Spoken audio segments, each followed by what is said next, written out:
This is the Simpit. I'm your host, Sean Cole, but the real star of today's show is a whole handful of button boxes made by Ricmotech that I have here on my workbench. For those of you who don't know Ricmotech, they're the makers of the DIY plans for the RS1 chassis, perhaps my all-time favorite DIY rig that you can build. They're also the maker of a bunch of different very high-end products such as steering wheel mods, load cell pedal mods, and even complete pedal sets like the GT Pro 3-pedal set that I use on my rig. Now, one thing that makes Ricmotech pretty unique in the sim racing world is the fact that when they make parts, they usually start off with real race car parts and then figure out how to scale them down to sim racing, versus the whole approach of taking electronics parts and figuring out how to make them feel racy. Now, sticking with that theme of starting with real race car parts are the Real Gear Race Pro button boxes.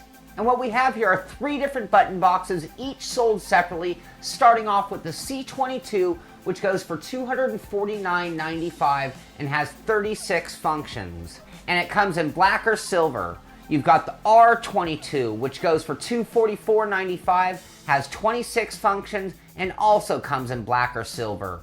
And then finally the R20, which also goes for $244.95, also comes in black or silver, but has 30 functions. All 3 boxes are made of aluminum cases and then real racing switches and buttons that you would find in a racing catalog.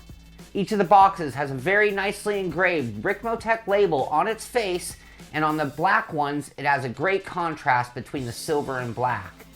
The Real Gear Pro C22 box is actually a panel style box, and by that I mean it looks like it's meant to go in the center column of a street car turned into a race car, or in the dash panel of a real race car.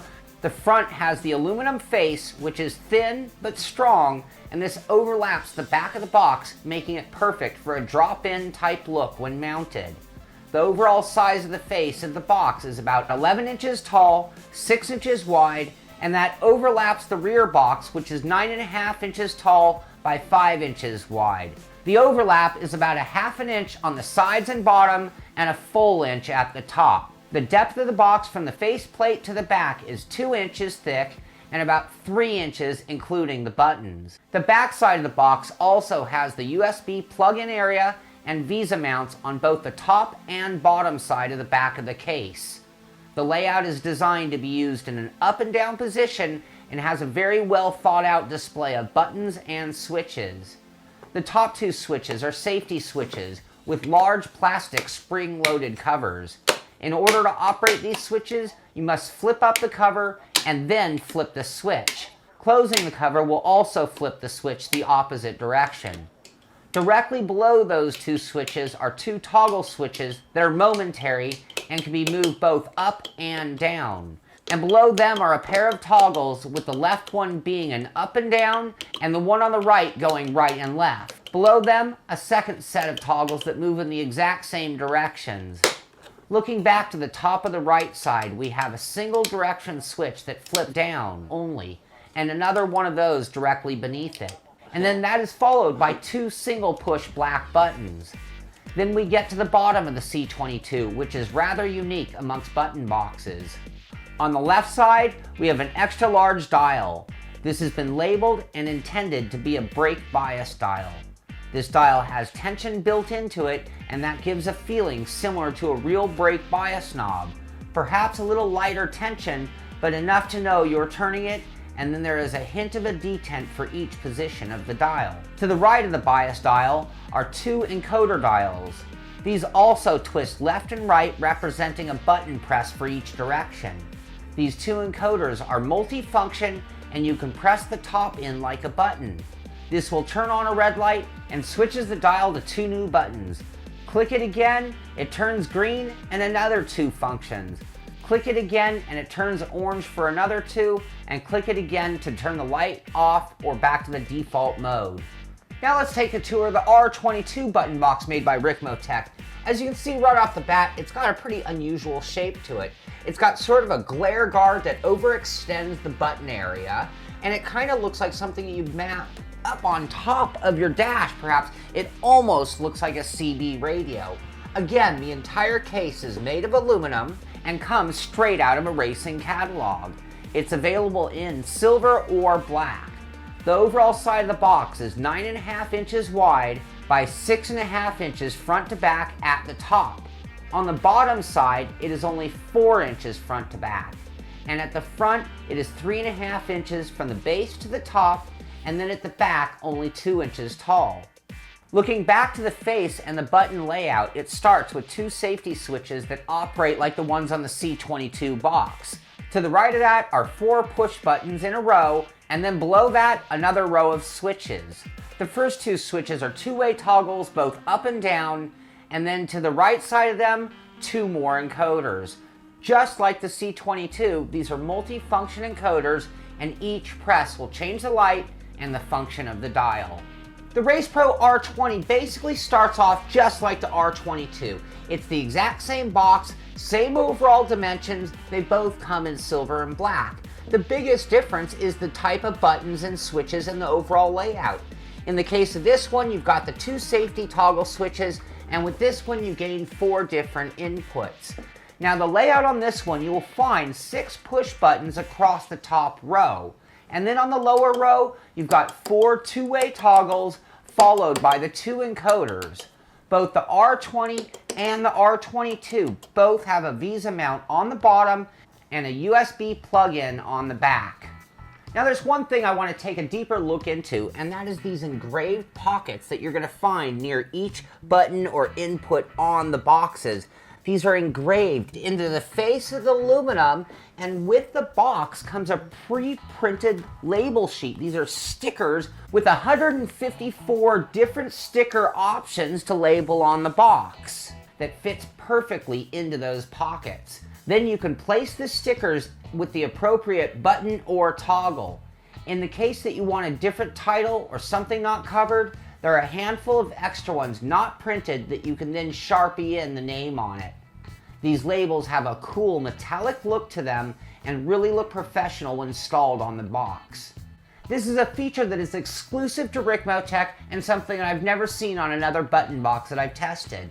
Now, I was a little afraid to commit to the stickers because, I mean, let's face it, you only have the stickers. You don't want to use them wrong. So I actually used sticky notes to pre-do some things, double check the layout, make sure I was very comfortable with the layout. Another option is when you get the box, you'll actually get a layout on paper from Ricmotech, and that'll help you identify the types of switches and buttons on the panel, and you could write in the functions here, put it above, use that for a map until you got used to it, memorized the layout, or got to the point where you were ready to put the stickers on there. Now let's move on to the mounting options. As I mentioned, you've got the Visa mounts, so you could use any standard Visa mount out there. Now Ricmotech did also include a universal adapter. You can see it's got 6 holes on the back, making it easy to mount it to any surface. And then you've got the dual Visa pattern on the back, which corresponds with the button boxes, 2 on this one, 1 on the bottom of each of those. Those are $24.95 and something you can purchase separately if you want to go that route. And beyond that, the holes are drilled for an M4 screw, so you could bolt these directly to about anything with the right length screw. Also supplied with the boxes is a drilling pattern for any DIY mounts. And then the final option that I can actually come up with is using my tried and true method of Velcro. You can see I put some Velcro on the bottom side of this. Be nice if it went all the way across. I didn't have enough room. I put some on my wheel deck, stuck this down, did an adequate job. There is a little bit of movement, and I can't blame the Ricmotech box. I have to blame my inadequate mounting method for that movement when I'm doing the toggle switches, but it's not bad and it would work.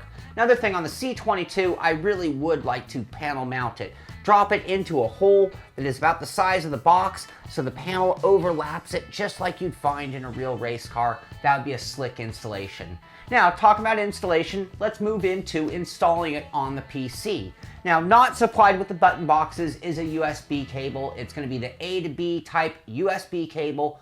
Plug it into the box, plug it into your PC, and all 3 of these are plug and play boxes. It will immediately show up as a game controller. You can go into game and map it, and it will be ready to go. There is some additional programming that can be done to some of the toggles, most of the encoders, and all of that is covered in the Ricmotech instruction manual that was supplied with the Ricmotech button boxes. Now let's get down to driving with these button boxes. Let's start off just by looking at my rig. I mean, it looks so cool. I've got the C22 on my right. I've got the R20 on my left. They're all right there within reach. I have all the buttons labeled, ready to go, mapped in-game, and it just looks super slick. When I add the boxes to the buttons on my wheel, there's not a single game or sim that I could possibly need another button for. And at this point, my keyboard is basically completely useless other than for text chatting, which at this point I usually do on my microphone anyway. On the right panel, I have mapped many of the controls that I can do to the car while driving. For example, the safety switches are perfect for ignition or starter switches for those looking for uber realism. It also makes a good pit speed limiter for those who are afraid of accidentally hitting that button while driving. The cover has a fair amount of friction while moving it up until it stops, and then upon closing, it really snaps shut once you start its movement downward. The toggle switches are also very heavy duty and give a good amount of feedback when operating them. This is nice for those who run in headphones and might not be able to hear the click of the lever. The buttons on the box are also very heavy duty and built for extreme usage. They are also fairly basic in design. They are a simple pair of black buttons that have enough spring tension to let you know that you are pressing them in. And then come the dials, which is another area that really separates Ricmotech from a lot of the other button box competitions. Let's start off with the brake bias dial. This dial has a fair amount of drag to it. You can still feel the detents of the encoder underneath the large plastic dial. It isn't quite as tight as a real-life brake bias dial, but is more than enough to make it unique when compared to the other encoders on the box. You can also program the brake bias dial to work in different ways. It can be one click equals one button press for those who want to increase or decrease just one click at a time. Or you can program it to take multiple clicks to only count once in game. This is great for those of you who kind of just want to twist away at the dial to make those adjustments. The final two inputs on the C22 are the two encoders, and these are once again something unique to the Ricmotech button boxes and something that I've never seen on another box that I've tested. These are programmable encoders, and like I mentioned, each click changes the light and changes the mode of the buttons. So when there's no light on, left and right are two buttons. Click it, get the light, two more buttons. Click it, get the green light, two more buttons. Click it again, get the orangish light, two more buttons. This worked great to assign one of the encoders to handle all of my chat and volume controls. Lights out equaled what radio channel I'm on. Red light on equals voice chat volume. Green light on equals spotter volume, and then the orange mode can be for reporting laps in one direction and spotting the leader in the other. I can use the second encoder in a similar way. Lights out for weight jacker, red light for front sway, green light for rear sway, and maybe I don't even need the fourth mode. Well, that's okay, because I can actually program that out of the Ricmotech button boxes, something else very unique to Ricmotech. So let's talk about the overall layout of the button boxes, and I found the layout to be very open and easy to use. It has enough room to operate everything on it without running into other dials, buttons, or levers. It also has enough room for the labels and is laid out in a way that is easy to memorize. The mount also proved to be rock solid, and any movement was actually from my rig, not the box or the mount itself. And switching to my left side where I had the R20 mounted, I had mapped a completely different type of controls to this box. Things like being able to instantly switch between menus and the things that I would do during pit stop adjustments. 2 tires, 4 tires, 2 gallons, 10 gallons, and even some of my pre-done chat things like sorry and thank you. The overall spacing is a bit closer together than the R20, but there is still plenty of room to operate each button, and the layout is nice on the memory as well.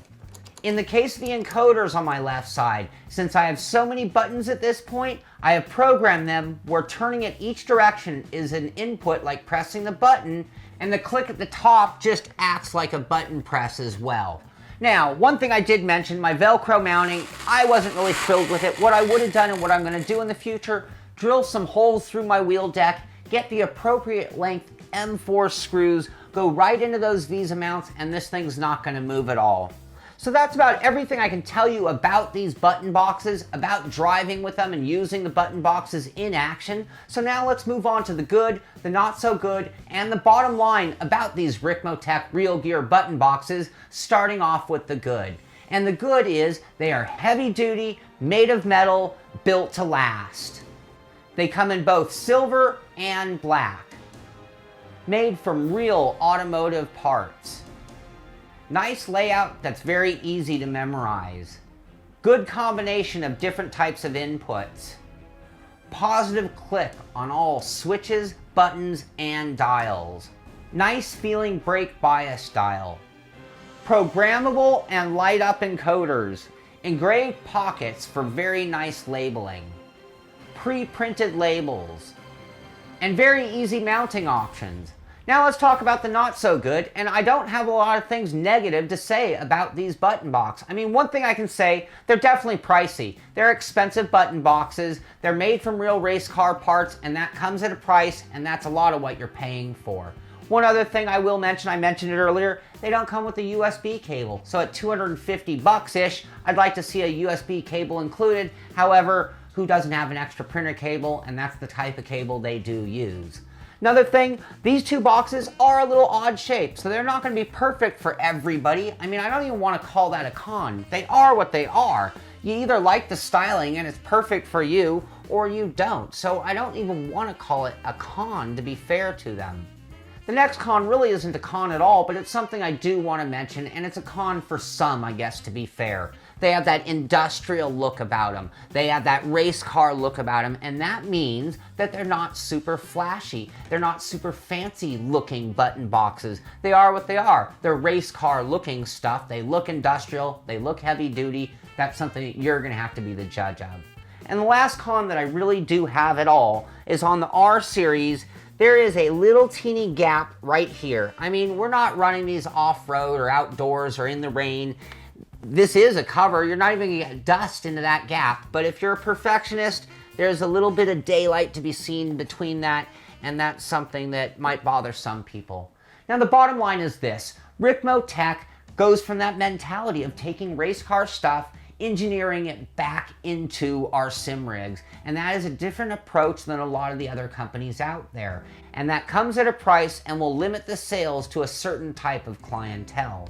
These clients, however, are the ones who are looking for that uber realism. The parts, they're doing everything in their rig to make it look just like a real race car. I mean, the C22, I can just imagine getting myself a Miata, gutting the air conditioning and stereo from the center panel, and dropping this right into it. And to be honest with you, that's where all these parts started, ready to be dropped into a panel in a real race car. I also like the way Ricmotech paid so much attention to the small details, things that I'd never thought of, but these label pockets, they make the boxes look so pro. Anybody could do it. And again, getting 154 different stickers that covered almost everything that I can think of. I cut a couple up to make my own. I drew a couple with the Sharpies, but when it was done, every sticker is perfectly straight and it almost has a flush feeling. This is as pro as it gets when it comes to finish, and I really respect Ricmotech for that attention to detail. And as great as fancy labels are, on the fly, I don't really use the labels to remember what my buttons or dials do. This is something that comes back to the layout, the overall layout, and having a different type of inputs, buttons, in a way that your brain can kind of just process it into different sections, making it easier to remember the function of each buttons, whether they're in a row, whether they're in little banks, or whether they're in little sections like you have on this one. This is another area that Ricmotech has really hit a home run. And when I look at my list of not so good items, I really had to stretch to find something significant beyond the price. Now for me, I'm a fan of that race car industrial look, and I personally am about to build a new rig just to take advantage of the drop-in style mounting of the C22 and probably do something overhead with one of the R series boxes. I mean, I really like the way you could go, and I want something uber realistic out of my next cockpit. So I think that's everything that I can tell you about the Ricmotech button boxes. If you'd like to see them at their website, find out more, go to ricmotech.com. You can see the button boxes and all the other high-end gear that they make there at their website. One last thing I do want to mention is that either the R series boxes could actually be made to work with the PS4. Now, Frank does not currently have them listed on his website for sale, but it's something that he could do. He told me in a conversation. So if you're interested in a PS4 variation of these, go to the website, contact Frank, let him know. Maybe he'll make one for you. Maybe he'll bring those products online. So if you have any question about these boxes for me, please head over to thesimpit.com and I'll do my best to answer all of them. I hope you've enjoyed this review. This is the Simpit. I'm Sean Cole, and I'll see you on the track.